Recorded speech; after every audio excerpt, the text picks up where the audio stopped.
Welcome back to our continuing series where we talk to reporters, writers, professors, experts, and activists. Anybody who can talk intelligently about political division in America. We want to bring their perspectives to you unedited and unaltered so that you could do this thing that was popular back when I was in high school called thinking for yourself. Maybe we'll have a renaissance. Maybe we won't. A lot of the people that we speak to are very busy. We're not able to get their undivided attention for an interview, but we are able to correspond with them to some degree, and we want to provide those nuggets of information to you. With us today is Odilon Camara. Odilon Camara. He is the Associate Professor of Finance and Business Economics. He's an economist who specializes in microeconomics and political economy at the University of Southern California, the Marshall School of Business.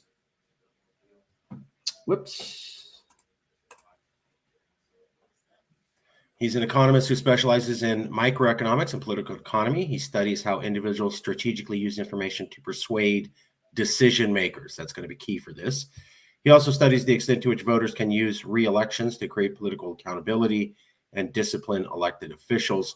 His research has been published in the American Economic Review of Economic Studies, Management Science, Journal of Economic Theory, Journal of Politics, and Games and Economic Behavior.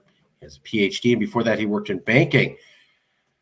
He is the Marshall School of Business at the University of Southern California, Associate Professor of Finance and Business Economics since 2017. Actually, looks like with 2009, he's been there.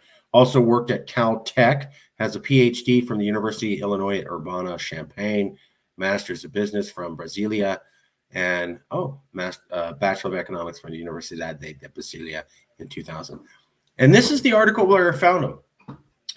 Trump will soon be out of office, but polarization isn't going anywhere. As you know, I find the concept that Trump can just be voted out and everything's going to be fixed in America as far as political division to be erroneous and aspirational thinking. And so when I saw this title, I was curious, what is this professor thinking? And here's what he said.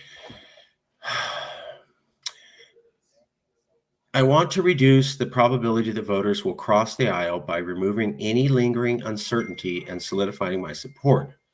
As a politician, this is how I can do this to get elected.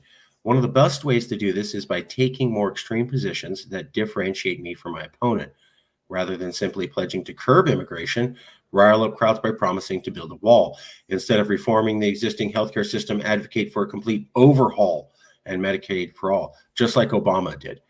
Rather than renegotiating the terms of participation in the European Union, press for permanent Brexit. At the same time, I paint my opponent as equally extreme, a socialist seeking to tear down the American way of life, or capitalist in the pockets of greedy billionaires.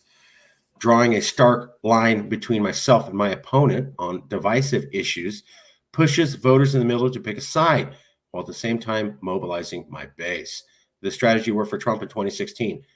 Not mentioned in this article is that Obama and John McCain also did this, and so did Obama and Romney. They focused on their base and riling it up. Trump just got better at it. While Trump will be leaving office, the use of polarization as a political strategy is not going anywhere. Up-and-coming politicians have taken note of how well it worked for Trump, as well as figures from British Prime Minister Boris Johnson and Brazilian President Jair Bolsonaro to Senator Bernie Sanders and Representative Alexandria Ocasio-Cortez.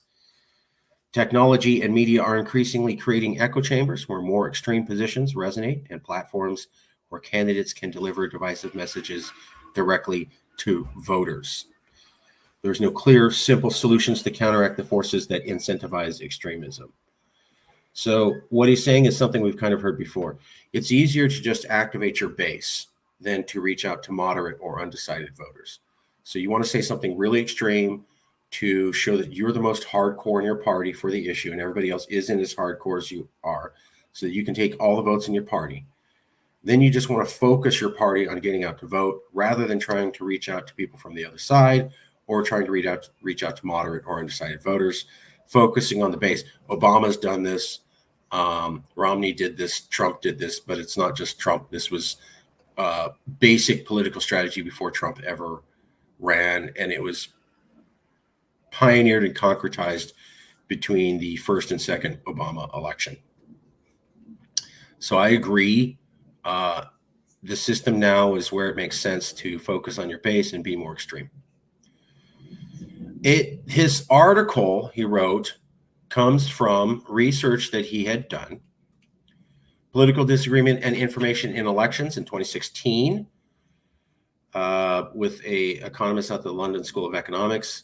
We studied the role of re-election concerns and incumbent parties' incentives to shape the information that reaches voters. In a probabilistic voting model, candidates representing two groups of voters compete for office. In equilibrium, the candidate representing the majority wins with a probability that increases in the degree of political disagreement. The difference in expected payoffs from the candidate's policies. Prior to the election, the office-motivated incumbent party can influence the degree of disagreement through policy experimentation, a public signal about a payoff-relevant state. We show that if the incumbent party supports the majority candidate, and then it strategically designs this experiment to increase disagreement, and hence the candidate's victory probability. We define the conditions such that the incumbent party chooses an upper censoring experiment and the experiment's informativeness decreases with the majority candidates to competence. The IP uses the experiment to increase disagreement even when political disagreement is due solely to the belief disagreement.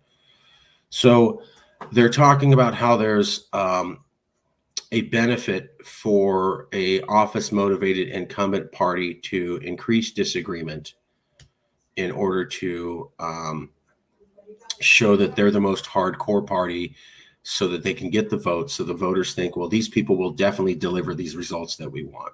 So he's talking about the increase of extremism and disagreements on policies as a way of securing elections. And now we finally got to, I just wanted to ask you one question. Do you think political polarization will calm down on its own in the future? This is after he wrote this study, Political Disagreement. This is after he wrote this article, Trump will soon be out of office, but polarization isn't going anywhere. So I asked him, well, if Trump's out of office and polarization isn't going anywhere, will polarization calm down on its own? And here's what he said. I think the polarization will not diminish naturally in the near future. Not diminish naturally in the near future. There are many individuals and organizations that benefit from polarization, as I just explained, actively investing resources to not just perpetuate it, but also amplify it. Like we talked about, Bernie Sanders, AOC, Donald Trump. Social media and online platforms are increasingly proficient at gathering detailed information about individuals. This data, combined with sophisticated algorithms, allows these organizations to deliver targeted messages with a high degree of customization. That process was designed by the Obama campaign and helped them win election in the first and second elections, optimizing their persuasive impact. Given these trends, it's likely that polarization will intensify before any improvement is seen. So because all these tools are out there and they allow people to communicate and it allows them to have targeted messages and people like their echo chamber, he's saying that because all these tools are out there in the political environment right now, it's unlikely polarization will just naturally calm down on its own anytime soon. Nevertheless, I hold a broader perspective that many social phenomena are cyclical. So there's hope that eventually we'll see a decrease in polarization. So looking at the long arc of history, polarization should calm down eventually. So there's hope at the end. However, in the near future, no. Why not? Because we're all on social media and the platforms are designed for us to do targeted messaging and to have really polarizing statements to get our base to back us in the next election, as he describes in here. Okay, well, that's it from an expert on the subject. It will not diminish naturally because of the environment and tools that are available. And that is from this expert here. And we will be back with more as we get it. Thank you very much.